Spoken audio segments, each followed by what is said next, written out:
Today we are going to see what is brand positioning and also what is brand repositioning. If you recollect, in the last lecture and in the previous lectures, we have spoken about brand identity and brand personality.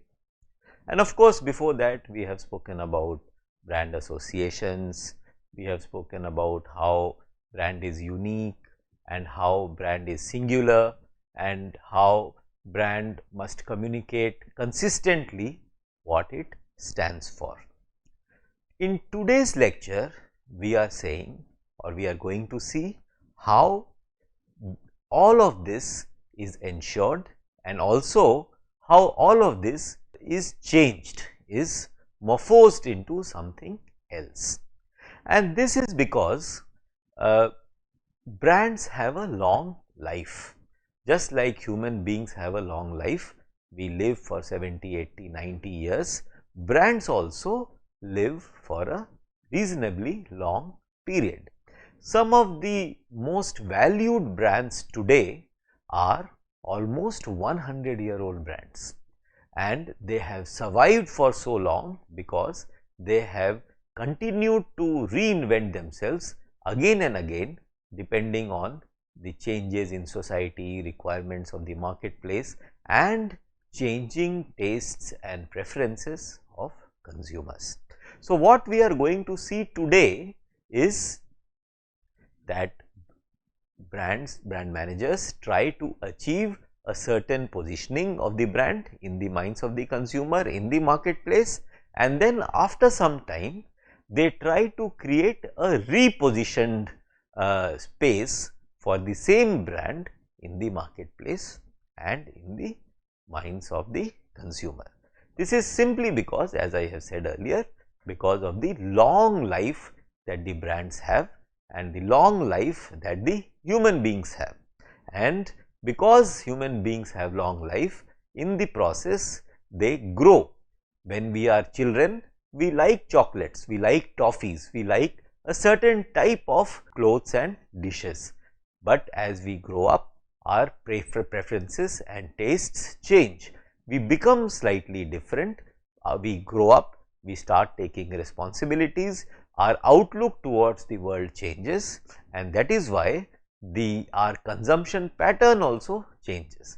Then as we grow up further, when we become old, again similar changes occur in our lives, and then we tend to prefer different types of products and services. So, brand is not, it is stable in the short run, but in the long run it is generally adaptable, and only if it is adaptable it will be successful. So, today we will see both positioning and repositioning exercises that a brand manager does to keep the brand relevant and to keep the brand alive. Let us begin. What you see in this picture is something that most of us would be familiar with. Now, this may represent a car. Most of us would know, or most of us would associate this picture, this logo, with an automobile, with a car. But in this picture, nowhere it is written that it is a car. It is just a simple image, a simple logo that has over a long period of time come to stand for automobile and come to stand for excellence in automobile or excellence and luxury in car. But if I ask 10 people, when they look at this picture, what comes to their mind? Will they talk about a car or will they talk about something else? Most probably they will speak about something called self-esteem. It may not come across in these words, but the sense would be that someone who has or who drives a car which is a Mercedes may have very high self-esteem.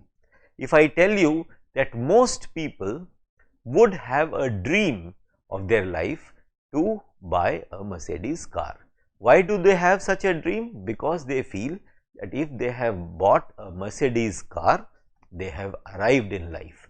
Their esteem goes up, their self-esteem goes up. So, this simple picture, simple logo does not represent a simple car, but it represents something which is so important to human beings, that is self-esteem. Next, another thing that perhaps people would talk about when they look at this logo is prestige.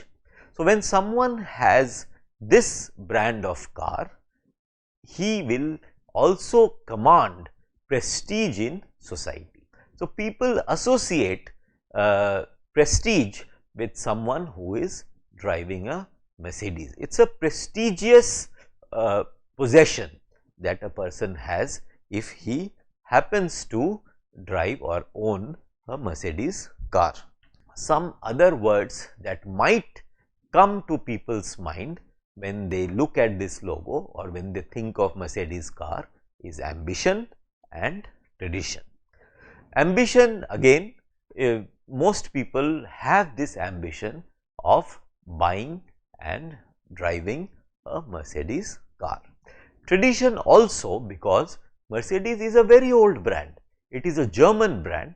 It stands for German engineering, and Mercedes car over a long period of time have managed to stand for German excellence in engineering.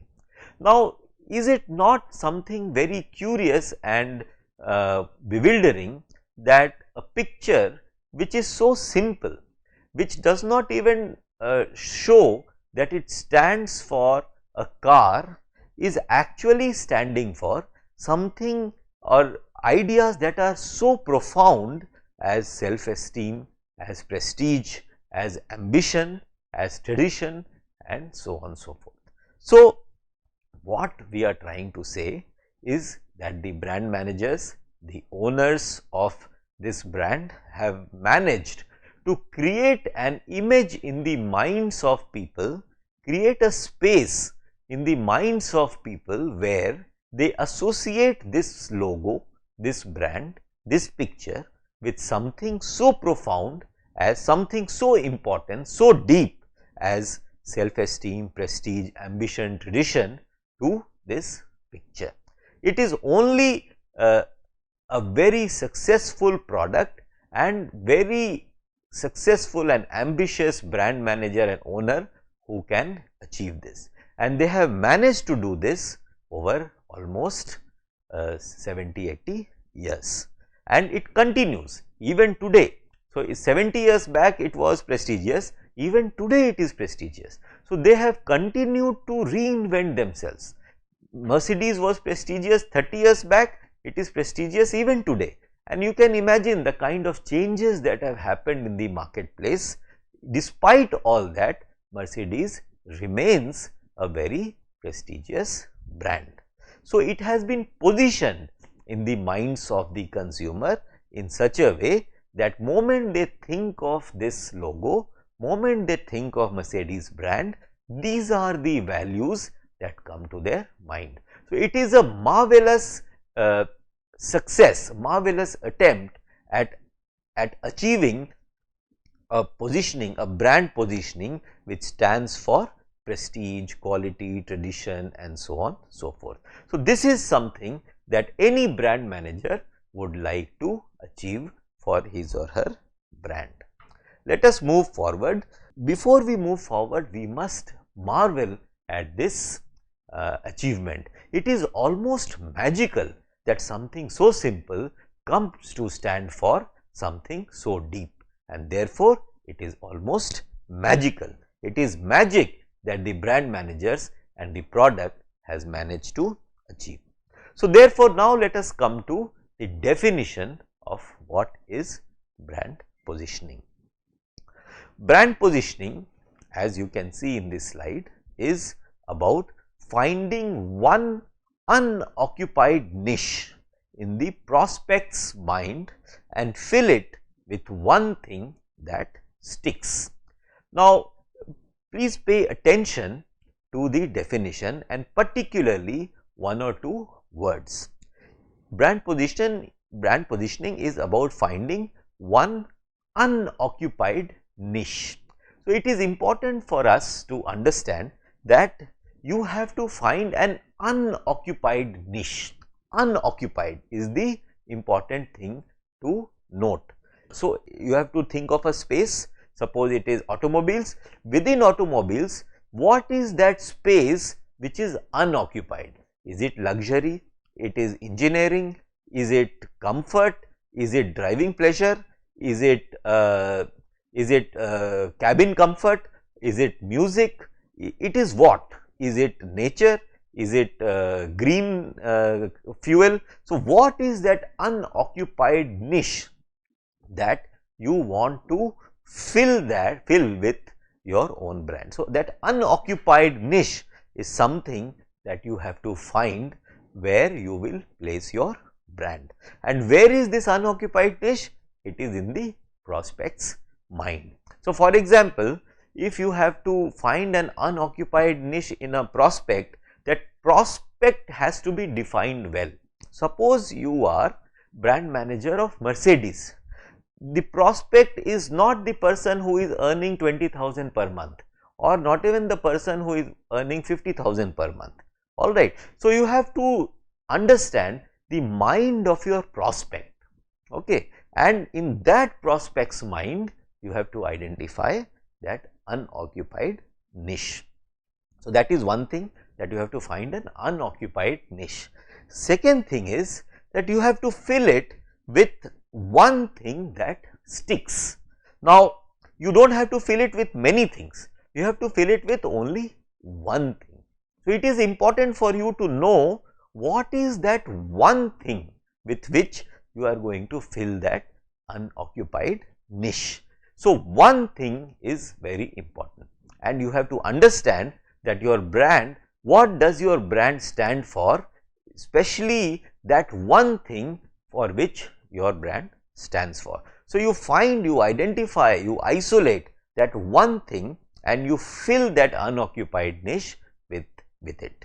Now, it should not be that you fill it today with something and tomorrow you try to fill it with something else. No, because that will not work. Consumers want certainty. Consumers, if you remember earlier classes, they like to have habits in their life. They want to buy the same thing over and over again. Therefore, you have to find that one thing which is stable, which will remain with your brand for a long time, and it is deep enough to keep the consumer interested for a reasonably long period. So, that is why you have to fill that unoccupied niche with one thing which sticks. So, it should remain there, it should stick there, it should become sticky and remain in the mind of the consumer for a long period. That is when your purpose of selling your product to the same customer again and again will be achieved. So, this is the definition of brand positioning, alright, and it is very important for all brand managers to understand that it is about finding, and I repeat, it is about finding one, remember, one unoccupied niche in the prospect's mind and fill it with one thing that sticks. You can read this definition again and again so that you understand it well, and then you are able to apply in your workplace. Now, in the previous slide we have seen one unoccupied niche in the prospect's mind. Now, it is not just the mind where you are going to do positioning, you are going to position it in the marketplace also. So, I have told you in the earlier lectures as well that just as the mind is crowded, marketplace is also crowded, and that is where you will have to make a space. Suppose you go to a department store and you want to buy soap. Now, in the shelf where the soaps are placed, you will see it is all full. There is no space at all. You have Pears, you have Lux, you have Camay, you have so many soaps which are placed there, Dettol, and you want to place one more soap in that shelf. Now, if you go to the store manager and ask, I want to place my soap there, he said there is no space. We do not have place to stock one more brand. So, you will have to give him some additional discount, additional commission, you will have to create some attractive scheme, so that he will create that space in his shelf and accommodate your brand in that soap shelf that displays shelves. So, what I am trying to do, what I am trying to say is that just in the marketplace you have to create incentives, you have to create a pull, so that you create that unoccupied niche. Similarly, you have to do it in the mind also. Let us move forward. So, unoccupied, as we saw in this definition, that we have to find an unoccupied niche, and if we are not able to find unoccupied niche, then we have to create an unoccupied niche. You can see in the picture that our minds are always crowded with more than one brand, more than one. So, any product category you take and you think about it, in your mind at least 3-4 competing brands will come to your mind, and you will not really be sure which one you like, which one you want to buy, and so on so forth. So, let us see how we will create that unoccupied niche. For finding that unoccupied niche, or if it is not unoccupied, if you are not able to find, you will have to create space in the mind of the consumer. You have to clear it, you have to clear the place and create some space. Now, how will you create that space? We will see.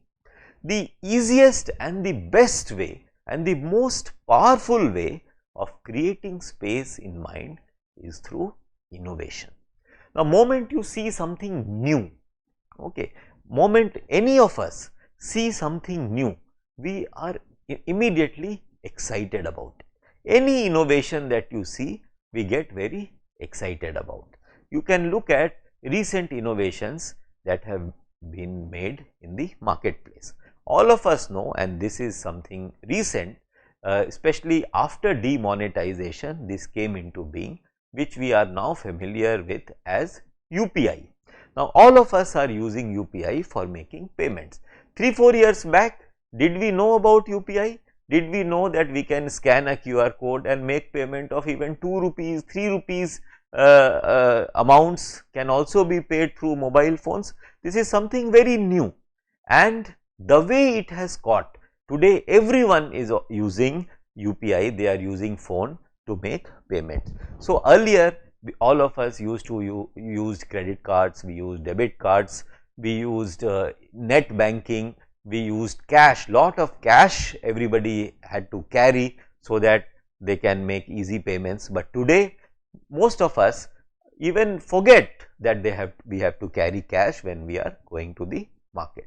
So, this is a very powerful innovation, and immediately now when we think of payment, do we think of credit cards? Do we think of debit cards? Do we think of cash? No, we do not think. We are thinking immediately of UPI or QR code and so on. So, immediately it has cleared lot of space in our mind and created space for itself in our mind through innovation. So, UPI is one of the most powerful innovation that we have seen in recent times. Another innovation we are seeing, we are in the midst of it, is green buses and green cars. Now, recently I saw that a very large percentage of the cars booked in the country are actually electric cars, and you would notice that their number plates are green in color. Now, did we imagine that so many people in the country, in the cities, will actually buy a green car, actually buy a car which runs on electricity? It is a very powerful innovation. Imagine you have a car, but you never have to visit a petrol bunk, a petrol station. This is also a very powerful innovation, and suddenly it has created space in our mind, and we are actually seriously considering when we are buying a car that, can I buy an electric car? Will I be able to charge it every day without any interruption and drive it to my office and back every day without any hitch. These are the ways in which space is being created in our minds. So, innovation is a very powerful method by which you can create space in consumers' mind. Another way to create space in the minds of consumer is to sell experience.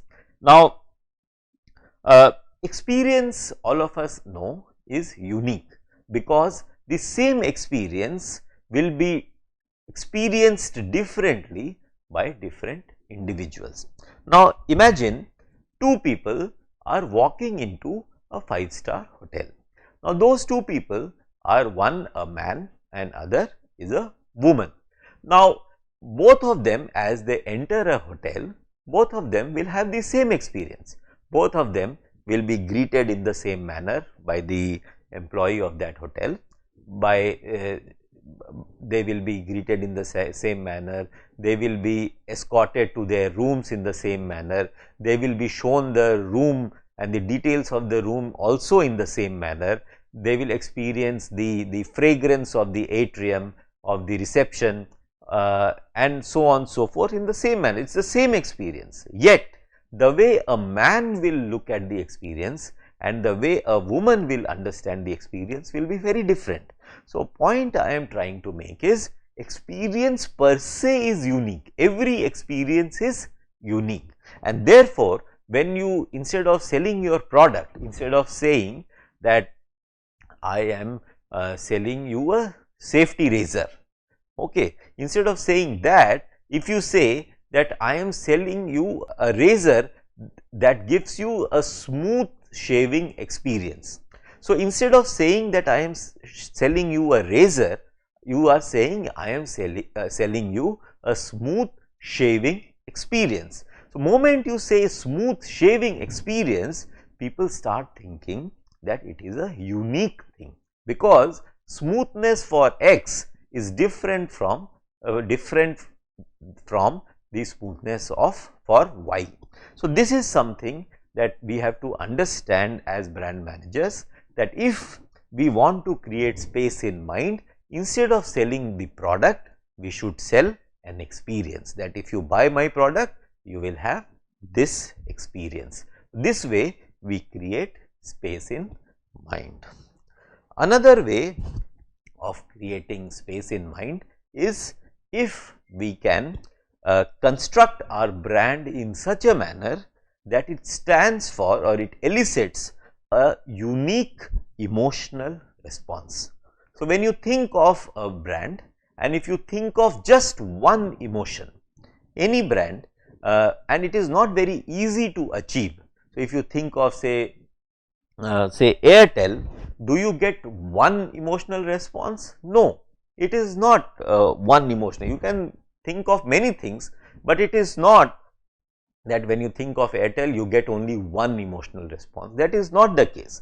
For example, it is easier with say animals. When you think of say lion, so you immediately think of that he is the king of the jungle, or when you think of say peacock, you immediately see that it is such a grand bird and it is a national bird, it is so beautiful. So, you get only one emotional response. So, when you think of a dog, especially a pet dog, what you think of is it is very loyal and loving. So, you get one unique emotion, you associate one emotion with these animals. But is it possible to achieve the same thing with brands? It is not that easy at all.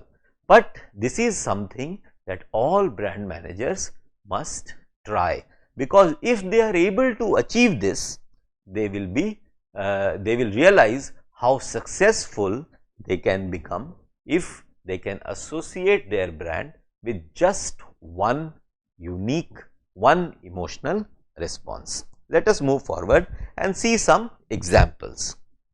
I have given you some example of innovations, but today I would like to share with you one example which has not been very successful, but which was a very big innovation when it was launched.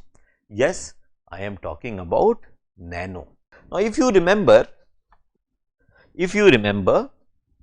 uh, Nano was launched by Ratan Tata with this statement that a promise is a promise. And what was the promise? The promise was that I will provide to Indian consumers a car at 1 lakh rupees. Now, while it is a very grand thing to say that a promise is a promise, and then you fulfill that promise by launching a car at 1 lakh rupees, which Tatas managed to do despite the challenges.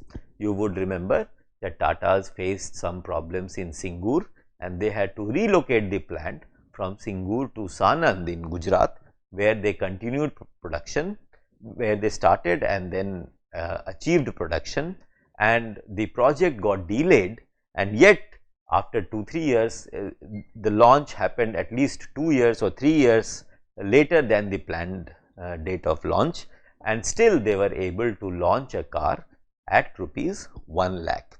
Now, we will look at the merits of that launch a little later, but if you remember how this car was positioned in the minds of the consumer. Now, since it is an innovation, people are not very sure as to whether it will actually work. So, that is the same case with UPI also. Even today, when older people try to use UPI, they do not know it will work or not, how to download, how to use, and especially when UPI was launched, all of us were very hesitant that will it work. So, we started with very small amounts of 2 rupees, 5 rupees, 20 rupees, and then when we saw that it is actually working, it is safe, so we started using it for larger amounts also. However, let us look at the case of Nano. Now, initially, because people did not know that the car which is so small, will it actually travel very far, will it have sufficient space, and interesting thing was that the engine of this car was at the back. Now, most of us were very confused, how can the engine of the car be at the back? So, everybody was very curious. So, if you remember the brand communication that happened on behalf of Nano, they kept emphasizing these points. They kept saying that the mileage of Nano car is more than 20 kilometers per liter, and they actually demonstrated that it is delivering this mileage. It also spoke about lowest emission because it is efficient engine, and its emission, it is following the emission standards prescribed by the government. It also, because people were curious as to it is such a small car, it looks like a toy, will it actually go very far, will it be able to travel distance of 300-400 kilometers? And if you remember the advertisement, it will show that a family is going on a trip, and that where they are showing the car is actually in the middle of nothing, middle of nowhere, and which means subliminally they are saying that you can actually go to a place which is middle of nowhere and you can be happy, and you are sure that the car will actually come back home. If you also recollect, there was an advertisement where the car is stopped by the security guard, and then he opens the car and he actually looks at it with wonder that, oh my God, the car is so big and so many people, 4 people are actually seated inside. So, what they were saying is, even though from outside it looks small, the car was actually big and it can seat 4 people. It also talked about engine capacity. It showed that car is actually going uphill, which means that car has that much power that it can take 4 passengers up the hill. Of course, it was also positioned as cheapest car, and it was positioned as a good looking cute car. Now, these are various ways in which this car was positioned in the minds of consumer. This strategy, this method of positioning your brand is called attribute specific brand positioning. Attribute specific, which means that you are talking about various attributes, product attributes of the car, of the product, and then you are achieving a brand positioning through those attributes. So, this is what was tried in the case of Nano. Whether it was successful or not successful, it depends on many reasons, and one perhaps reason was that it was positioned as the cheapest car. Now, we must understand, and brand managers must particularly understand this, that in Indian society, car is still a prestigious thing, alright. It is not a utilitarian thing, it is people attach their ego, their prestige with automobiles. So, when they saw that Nano is being positioned as the cheapest car, they felt that if they buy Nano, their ego will be hurt. It will seem as if they are going for a cheap car. They were not made to feel that they are important people, and they are being made to feel that you are poor, and so you are going for a cheap car. So, perhaps this element worked to the disadvantage of this brand Nano, and despite all these strengths that the car had, it failed to do well in the marketplace. So, while the case of Nano can be debated, but this cannot be debated, that innovation very easily creates space in our mind and immediately we become receptive. You would recall everybody was so excited about Nano's launch, and when Nano's launch, you remember Tata's announced that even before the launch, so many almost 1 lakh people had booked Nano in advance for the delivery. So, there is lot of excitement around innovation, but it has to be managed well. Thank you very much.